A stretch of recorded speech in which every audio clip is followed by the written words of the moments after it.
You're not restless. You're already standing slightly ahead of where your life still looks like it is. There's a small cost to pretending otherwise. Not dramatic, just a faint pressure, a subtle drag you feel when you wake up, when you answer messages, when you repeat routines that technically work, but don't land anymore. You've noticed that, haven't you? Not in words, more like a background sensation, as if something inside you has already moved and the rest of reality hasn't caught up yet. That's what this space is about. Not answers, not instruction, just recognition. Because this moment you're in isn't loud. It doesn't announce itself. It doesn't feel like progress or crisis. It feels oddly neutral, quiet, almost boring. And that's exactly why it's easy to miss. You don't feel lost, you don't feel inspired either. You feel in between, but not confused. More like waiting without waiting. There's a specific quality to that state. A strange mix of calm and tension, relief and impatience, presence and distance at the same time. You still do the things, you still show up, but something about how you're showing up has shifted. You're observing yourself more, not judging, just noticing. Your reactions are slower. Your old triggers don't bite as hard. Certain conversations feel oddly flat. Certain ambitions feel oddly irrelevant. Not wrong, just complete. And while nothing obvious has happened yet, your perception has already changed. That's important. Because perception is never late. Reality is. You've probably had moments recently where time felt strange, like days passed quickly but weeks felt empty, or the opposite, long pauses inside short moments. That's not distraction, that's awareness adjusting. Your identity is loosening its grip quietly, not dissolving, not breaking, just becoming more flexible. You're starting to notice the space between what you do and who you are. And once that space appears, it never fully closes again. Pause for a second. Notice how this feels in your body, not as an idea but as a sensation, that subtle yes without excitement, that calm recognition without a story attached. That's alignment beginning to reorganize itself, not through effort, through honesty. You're not trying to become someone new. You're noticing who you're no longer pretending to be.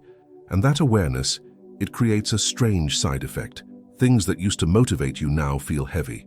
Things that used to scare you now feel distant. Things that once defined you now feel optional. Not meaningless, optional. This is usually the part where people assume something is wrong. They look for motivation. They look for purpose. They look for direction. But nothing is missing. Something is recalibrating. Your consciousness is shifting the reference point it uses to experience reality. And reality always follows perception, never the other way around. You might notice fewer emotional spikes lately, less drama, less urgency, or you might notice the opposite, sudden sensitivity to noise, crowds, expectations, roles that require performance. Both are signs of the same thing. Your system is rejecting friction it no longer needs. And it's doing it gently, because force is no longer the language you respond to. Let's slow this down. Right before major change, there's often a phase where nothing seems to be happening externally. No big wins, no big losses, no clear signals. Just this strange neutrality. That's not stagnation. That's the field clearing. When an identity finishes its purpose, it doesn't collapse. It fades, quietly, respectfully. So the next version of you doesn't have to fight it.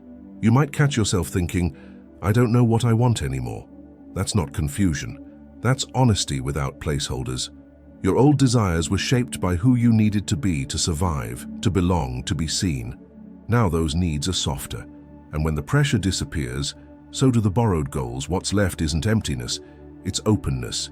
That openness can feel unsettling if you expect clarity to arrive as a plan. But clarity doesn't always speak in words. Sometimes it shows up as a lack of resistance. You're not pushing anymore, and you're not pulling either. You're listening. And what you're listening to isn't external.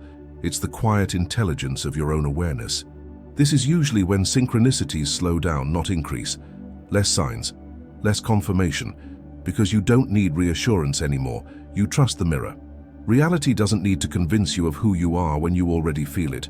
You may also notice that certain people drift slightly out of focus during this time. Not through conflict, not through drama, just through difference in timing. Their conversations stay the same. Your responses change. You're still kind, still present, but not anchored there.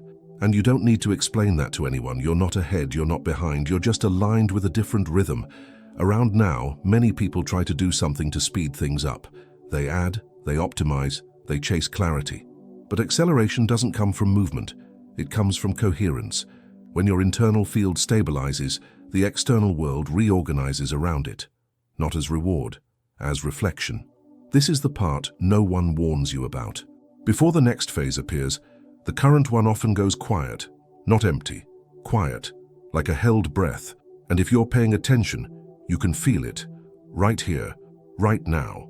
There's a deeper layer to this quiet that most people only notice in hindsight, but it becomes clearer if you stay with the feeling a little longer. Let's reset for a moment. You're not listening to this to fix anything.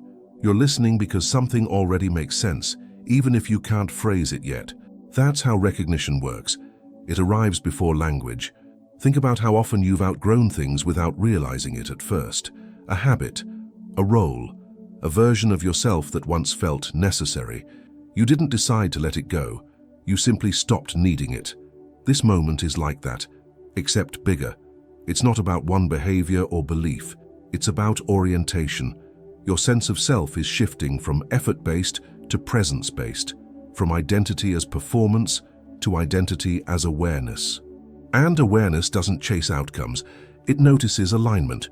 You might feel less compelled to explain yourself lately, less interested in convincing anyone, less reactive to misunderstanding.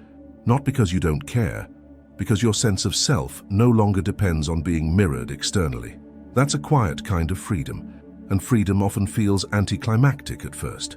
No fireworks, no applause, just space. Space where tension used to live, space where certainty used to pretend, space where time feels different. You may have noticed that your relationship with the future has changed. You still think about it, but it doesn't grip you. You still plan, but you don't cling. You're more comfortable not knowing. That's not passivity. That's trust in the field you're already participating in, a field where choice emerges naturally from alignment, not pressure, where action feels obvious instead of forced, where identity feels flexible instead of defended. If you reflect honestly, you'll notice something else. Your standards have changed, not higher, not lower, clearer. What once felt exciting now feels noisy. What once felt impressive now feels hollow. What once felt impossible now feels irrelevant. You're not chasing expansion anymore. You're allowing coherence, and coherence reorganizes reality faster than effort ever could. There's a reason this phase feels private. It doesn't translate well. There's nothing to announce, no milestone to post, no narrative arc to share. It's internal, and internal shifts don't need witnesses, they need space. You might also notice subtle fatigue, not physical, but existential, a tiredness of pretending to care about things you've already integrated. That's not burnout, that's completion. Your nervous system is releasing patterns it no longer needs to rehearse. Your perception is becoming less cluttered, and as perception clears, reality has fewer distortions to mirror. That's when change becomes inevitable, not because you demand it, because misalignment can't sustain itself in clear awareness. This is why the quiet matters. This is why nothing dramatic is happening, because drama belongs to resistance. And you're not resisting anymore. Let's pause again. Notice your breathing, not intentionally. Just notice that it's happening without you managing it. That's how this transition works too. You don't steer it, you allow it. The moment you stop trying to define what's next gains momentum, not emotionally, structurally.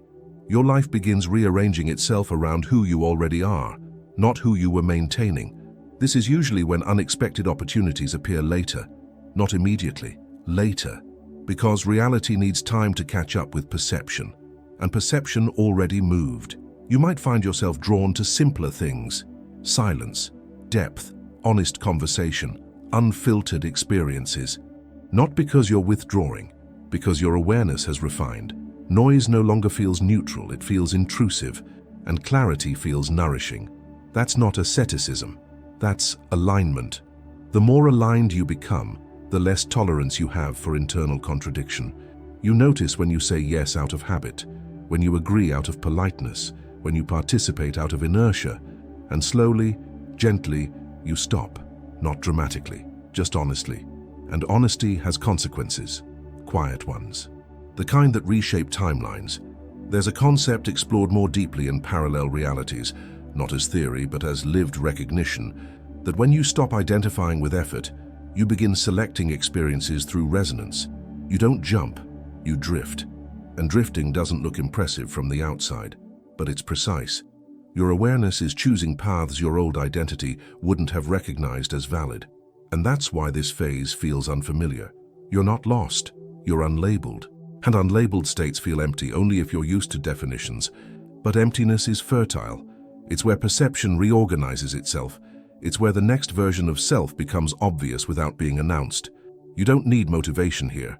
Motivation belongs to resistance. You need permission to stay still. And you've already given that to yourself, even if you didn't realize it. Now let's look at something subtle. Have you noticed that when you imagine your future lately, it feels less detailed, less scripted? That's not a lack of vision. That's a release of control. Your mind is learning to trust the present moment as a sufficient reference point. You're no longer using anxiety to simulate certainty. And without that habit, the future becomes open instead of fixed. That openness can feel disorienting, but it's actually a sign of alignment with time itself. Time isn't linear from the perspective of awareness. It's responsive. It bends around perception, and when perception stabilizes, time reorganizes efficiently. That's why this phase often precedes sudden shifts that feel effortless in retrospect. People will say things like, "It just worked out," but you'll know it wasn't luck, it was coherence. The mirror simply caught up. You may also notice an unusual neutrality around outcomes. You still prefer certain directions, but you're not attached. That's not detachment, that's maturity of identity.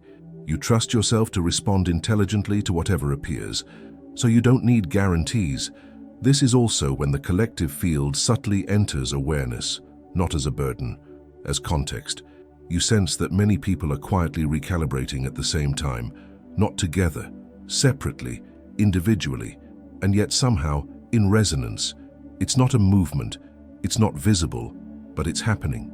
You feel it in conversations that don't quite land anymore, in shared jokes that feel outdated, in cultural noise that suddenly sounds hollow. Your awareness has stepped slightly out of phase with the dominant signal, not above it, not below it, adjacent. That adjacency creates perspective, and perspective creates choice. You're no longer choosing from fear or expectation, you're choosing from clarity. Even when you don't act yet, inaction can be aligned too. Stillness can be precise. This is where patience stops being something you practice and becomes something you inhabit. You're not waiting for permission, you're waiting for resonance. And resonance can't be forced, it emerges. This is also why forcing positivity doesn't work here. You're not trying to feel better. You're allowing yourself to feel accurate. Accuracy is calm. It doesn't need to impress. It doesn't need to convince. It simply reflects what is, and what is already enough to move the field. Let's take another breath together. Not intentionally. Just notice that time hasn't rushed. It hasn't stalled either. It's just moving, like this awareness, like this recognition. Like you. Later, this will connect to something you've experienced before but never linked to this feeling. When the timing becomes obvious without explanation, you might wonder why this feels both deeply personal and strangely universal. That's because identity is shifting from isolated to contextual. You're still you, but you're less defined by separation, more defined by resonance. That doesn't make you less individual. It makes you more precise. You're less reactive to comparison, less interested in proving uniqueness, because your awareness no longer competes. It recognizes, and recognition dissolves comparison naturally. This is why external validation loses its grip, not because you reject it, because it no longer completes anything. You're complete enough to enjoy feedback without needing it. That's a subtle but powerful transition. It changes how reality interacts with you. People respond differently when you're not negotiating your identity through them. Opportunities show up differently. Timing adjusts. Friction decreases, not dramatically, quietly. You may also notice that certain fears feel distant, not resolved, just irrelevant. They belonged to an earlier version of you. And fear can't follow you across identity thresholds. It dissolves when the context disappears. You didn't conquer it, you outgrew it. This is the part that rarely gets articulated. Growth doesn't always feel like expansion. Sometimes it feels like subtraction. Less noise, less urgency, less narrative, more presence, more clarity, more space. And space changes everything, because space allows new configurations, in physics, in consciousness, in identity. When there's room, things rearrange naturally. You don't have to push the pieces, they find their place. That's what's happening now. You're creating space by not forcing meaning, by not rushing interpretation, by letting perception lead instead of thought. This is also why language feels slightly insufficient lately. You know things you can't explain. You sense shifts you can't justify. You trust directions you can't rationalize yet. That's not irrationality. That's perception preceding cognition. The neocortex catches up later. It always does. For now, it's enough to notice, to stay honest, to let the quiet do its work. There's a reason this video isn't telling you what to do, because action will feel obvious when it's time. And until then, awareness is the action. Your path doesn't need forcing. It needs coherence, and coherence is already forming. As we move deeper into this space, something else becomes visible. The idea that suffering was never punishment. It was misalignment asking for recalibration, and once alignment returns, suffering doesn't need to teach anymore. It releases, not all at once, but steadily. You might still experience challenges, but they feel informational, not personal, signals, not attacks. That shift alone changes everything. It restores agency without pressure, choice without urgency. You're not here to fix reality. You're here to reflect it accurately. And when reflection is clear, reality adjusts. That's not philosophy, that's observation. You've lived it before, even if you didn't label it. Moments where things aligned effortlessly after you stopped forcing. Moments where clarity arrived after you stopped searching. Moments where life moved when you finally stood still. Those weren't exceptions. They were previews. This phase is like that, but extended, integrated, stable. You're not passing through it. You're establishing it. And establishment feels calm, almost invisible, which is why most people miss it. They're looking for fireworks. You're noticing silence. And silence is where the next phase forms, not in isolation, but in coherence with who you already are. There's one more layer to this recognition that tends to surface only after everything else settles, and when it does, it reframes the entire experience. Let's allow the ending to remain open, because this isn't an ending. It's a continuation.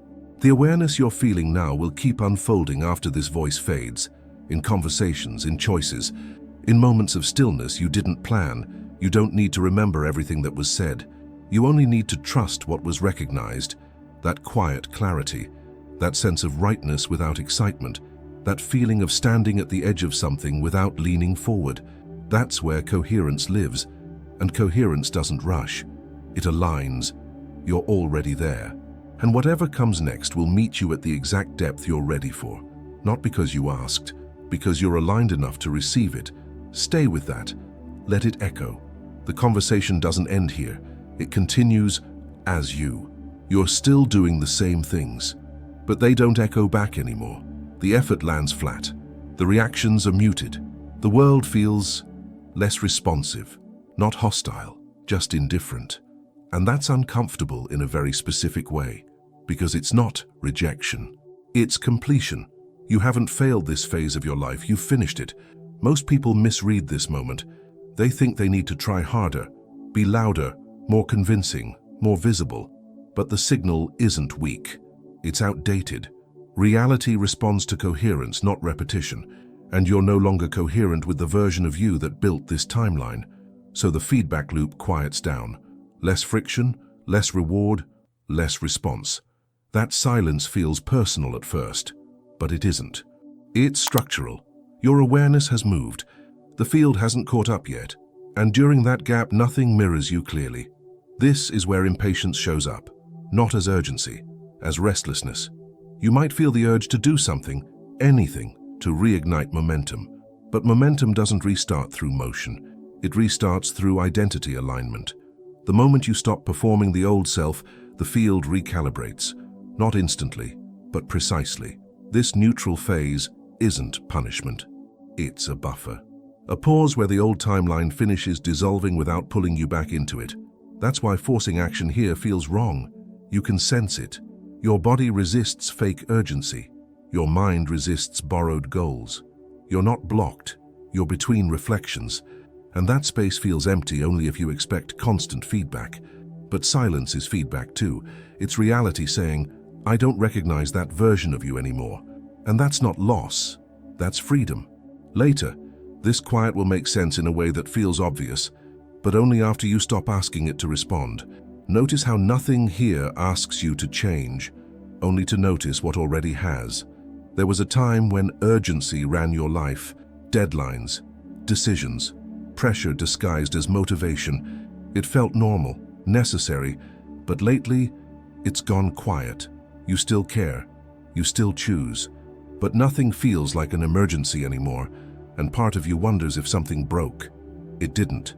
Urgency is a symptom of misalignment. It shows up when your identity is split, when part of you is trying to outrun something else.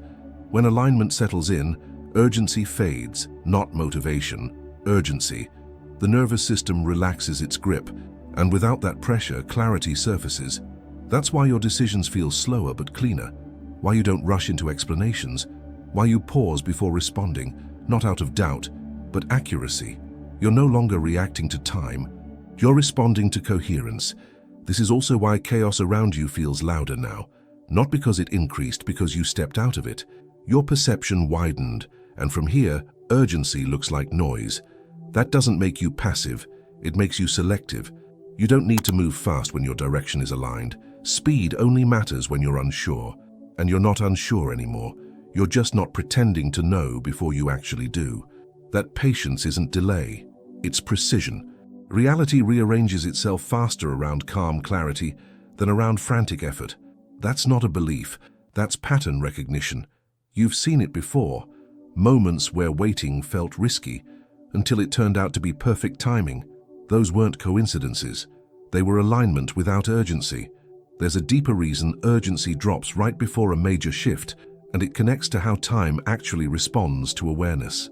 If this feels calm instead of exciting, that's not a problem. It's the signal. Not everything about you is meant to continue.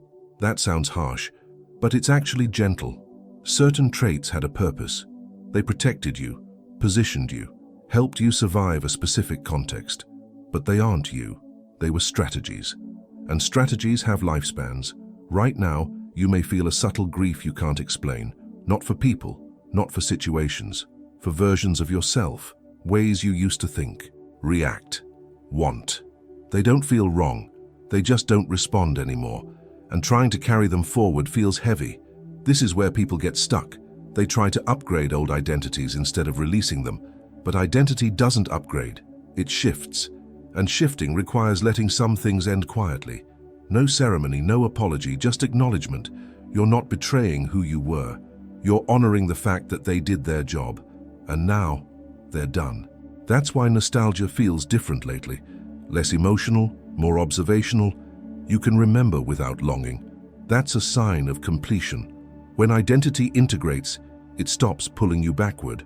And once that pull disappears, forward movement becomes effortless, not fast, effortless. This is where the next phase actually begins, not with excitement, but with relief. There's one final realization about identity that only becomes visible after this release, and it changes how you experience choice itself. If this feels strangely peaceful, trust that peace doesn't arrive by accident.